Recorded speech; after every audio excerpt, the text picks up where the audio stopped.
All right, y'all, we back. Episode 11, Finding Your Inner Light, Your Path to Self-Worth. And self-worth could be defined as many things for yourself. See, I can't tell you that if you're not willing to put in the work on yourself, understand that most of the things that are constructed of how you move and how you feel and how you're irritated and things like that is based upon your own belief uh, system and feeling about yourself. Self-worth is a foundation upon which self-esteem and self-confidence are built. It is the belief that we are worthy of love, respect, and happiness simply because we exist. Unfortunately, many of us struggle with this belief due to societal pressures, comparisons, and past experiences. We often seek validation from external sources such as achievements, relationships, and opinions from others. However, true self-worth stems from within and is not reliant on these external factors. And they're just not. I'm going to give you a story about I am an affiliate of Amazon. I've been working for Amazon since they started. Since they started delivering packages, I've been an employee or over there in the graveyard. Like right now, I can go get a job right now, drive commercially, things of that nature. So I was working in a different place when I was living in California, and I seen the opportunity to move more money, more responsibility, and so I talked to the individuals that was running the company down there in Fremont, and so I accept the job.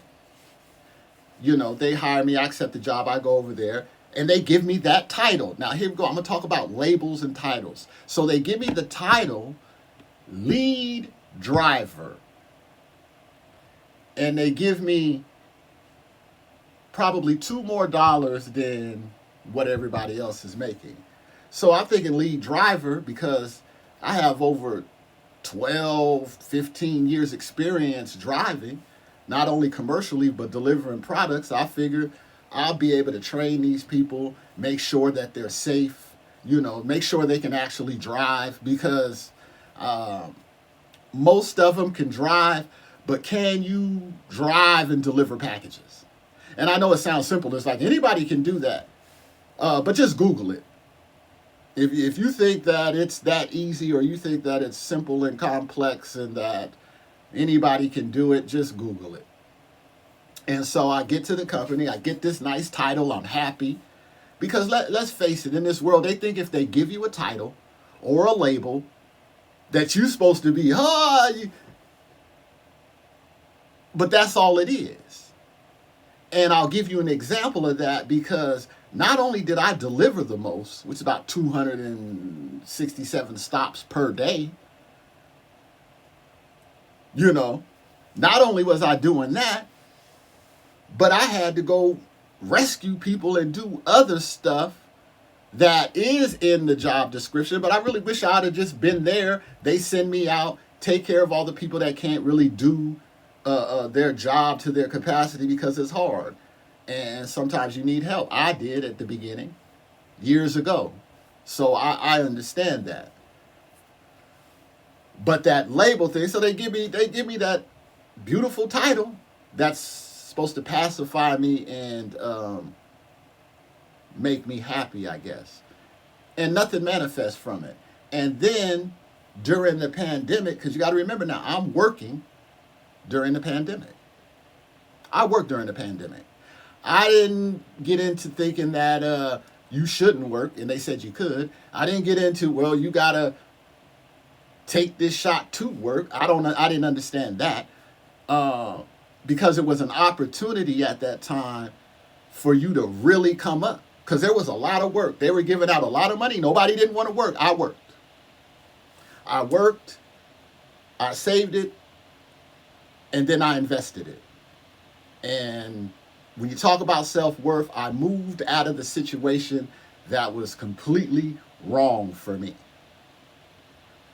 And so when you talk about self-worth, that's what you're talking about. How do you value yourself? You're not going to worry about labels and them telling you that. Somebody's got to tell you, hey, you're a lead driver or whatever like that. Man, I don't care. What I wanted to do is treat it fairly, like everybody else. We all on there. Yes, I have some skills. I'm gonna share my stuff with them. Make sure our company's tight. Make sure that we ain't got all those accidents and weird stuff, and people can't losing packages and all that strange stuff. So it's a lot of responsibility that comes with that, but they don't want to pay you. So after a year went by, we all were making the same money. What's funny about that, I have to tell you this too. So raise time came, everybody got a raise. So I was like, I go to my boss, I said, hey, where's my, oh, John, oh man, for real? Man. No, because you were making more than everybody else. So what are you talking about?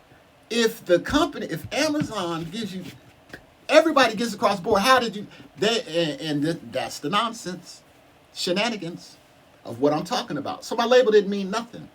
And I ain't going to dwell on that because I'm not going to talk bad about them because I'm still an affiliate of them. I can still work for them. I don't leave places where I can't use them for a reference, or I can't, at least go back to them and be like, hey, what's happening? You got something else, or things like that. You have to understand about that yourself. And you got to learn social communication, social interaction, because the internet in the last probably 4 or 5 years has made you backwards. And so self-worth is very, very, very important in understanding who you are. And we're going to get into a little more of what that is. And I'm going to just tell you about myself, my self-worth, what I think about myself and all of that. I changed my life 19 years ago. I started growing my dreadlocks 19 years ago. In that time, and this is just me, data collection, in that time, when I first started growing my dreads, I had people say, man, you know those people down there, oh, they robbing and stuff. You got dreads, they going to profile you and do like that. And also, you can't get no job. And I was thinking, yeah, all of that is true, but I know who I am. So why are you telling me that? And this is coming from a person who doesn't work, telling me I'm not going to be able to get no job. So I'm going to tell you, I've been growing my hair for 19 years. The reason I have it cut like this is so I can get a job. I've been working the whole time, 19 years with my dreads. I haven't had anybody be like, hey, you need to cut your hair if you're going to work here, or you need to do that, because it's all about presentation. It's all about energy. It's all about what you bring, who you are as a person when you land. When you walk in there, they don't have to say anything to you. They know your vibe. They know if you cool or not. They know all of that. They've already looked up your social security. They already have you pegged before you get there. So what does your hair have to do about it, unless it's just wild and hanging down, and in that fact, you're going to have to put it up, because that's how it's structured. So I'm just telling you, look, 19 years, I've been working with dreads. A various amount of work. I've worked at a school, I've worked at Amazon, I've worked at Tesla, I've worked at Stericycle, I've worked many, many, many different places, customer service places where you're in front of people, you have to talk to people, you have to be articulate, you have to know what you're doing, you have to look at paperwork, you're going to have to know how to read and things like that. These are all self-worth things, because you prepare yourself, you align yourself to be the best version of yourself, So when you go in there, you can do the job. And all of that, oh, your hair, this, and that. I'm going to tell you right now, I've had my hair many different ways. I've been treated exact the same way. I've been underpaid and all of that. So I don't even want to hear about, well, the reason you ain't your hair, because that ain't even true. That's not true at all. It don't matter. This is decided on numbers, Social Security, felony, all of the things that we didn't understand we were younger, that we got clipped. And then now we got to work our way out of the bag. And if you're going to work your way out of the bag, then self-worth, self-esteem, all of that shit, they're going to beat you down. You trying to get there. So you got to think about it. Me, 19 years sober. And I emphasize that because alcohol was my magic. Oh, I love it. But I can't do it because I'm a warrior. And when I drink the spirits, I deal with people immediately. And sometimes it's cool, then other times it's because I say what's on my mind. So I started to understand that was detrimental and very, very, very terrible for me, as far as that's concerned. And so self-worth also deals with validation, someone else's expectations. So validation of someone else's expectations can be a challenging aspect of our journey towards self-worth. Throughout our lives, we often find ourselves seeking approval and validation from others, whether it be our parents, friends, partners, or society as a whole. This constant need for validation can create a never-ending cycle of self-doubt and insecurity, preventing us from truly embracing our inner light and recognizing our self-worth. Validate yourself.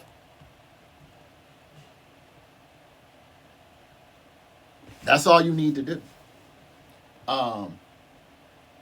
I have a whole thing on a validation and appreciation, vindication, and self-worth, all of that stuff. I'm into appreciation. I don't like labels and titles because I had them. Didn't make me any more money. Nobody cared. I thought that, this title is going to make me whatever. No, it's not true. They're pacifiers because you got to learn and do it. You got to put in the work. Even if you get to a job and they put you there, you got to learn everything about that job. You got to understand how it works. You got to understand who's in charge. You got to understand who's getting the money. And then what you do is you attach yourself to that caboose. And you do things legit. Because they done built all these weird computers and stuff, and they just gonna run it down on you and get the answers. So, and if you don't know about that quantum, I'm not trying to get off base, but if you don't know about that quantum, that's why they released that AI stuff. That's what they're doing right now. So your self-worth is really gonna be under attack. Yeah, definitely. And I'm trying to find this morning. And here is a big one for me. Challenging negative self-talk. You know what negative self-talk is? And I'm going to give you an example by myself. Somebody says, hey, man, you know what, I listening to you, man. You be cool down there. They looking for somebody, to do exactly what you're doing. You should go down there and check that out and see if you can get it. And then I said, oh, yeah, cool, whatever. And then he walks off, and I'm like, man, him, all the time trying to send me into some kind of roadblock. Man, ain't nobody ever trying to. And the other person that went to that place, they got denied. So why ain't I? Negative self-talk. They have programmed us like that to automatically, when there is something positive and somebody finna shoot you something and you finna get something, the first thing you do is, why are they doing that? And I'll be the first one to tell you, I'm as paranoid as they come. I got to get enough data. I have a very small circle. I have to know who you are, really know who you are. That's always been important to me, else you can't be around me. Because I've been through those experiences in my life where those kind of individuals and people around me, we just never get nowhere. It's 2024. Most of my friends are talking and saying the same stuff that they said way back then. They're in the same situation. And that situation now doesn't exist. So I don't know, because of my compassion, I don't know really what should I do. And then I figured it out. I said, oh, I can't do anything.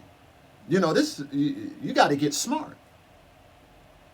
Get smart, understanding who you are. Stop with all that negative self-talk. Because once we recognize negative self-talk, we can challenge its validity and replace it with more powering and positive thoughts. The process involves questioning the accuracy of our negative beliefs and reframing them in a compassionate and realistic manner. We can remind ourselves that the strengths and acknowledge our accomplishments and challenge the irrationality of our self-doubts. Moreover, seeking validation externally is not a sustainable solution. We must learn to validate ourselves by cultivating self-compassion and recognizing our inherent self-worth. You know it's tough right now.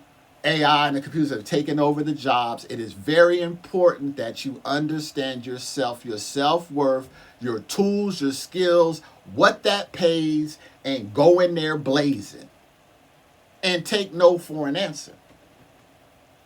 There is jobs. There is a lot of things, mainly programs.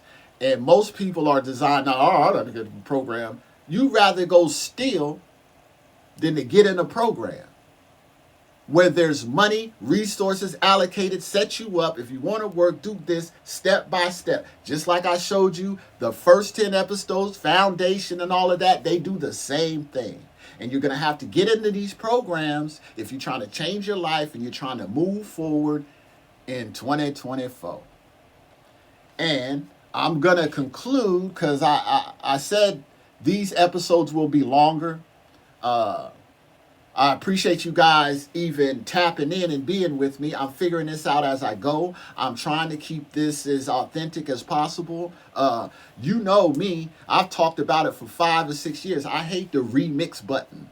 I would appreciate if some of these people on here would do some original content, do some research, actually spark some inspiration and get some stuff going so we can have something to talk about on a positive level and not this nonsense.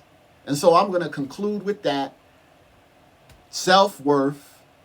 I appreciate all my subscribers. I appreciate you hanging out with me and supporting this. We're going to grow. I'm doing different things. Like I said, the Peer Lounge, we're going to get into that. And I'm going to try to keep growing and evolving, man. Giving you something you can use.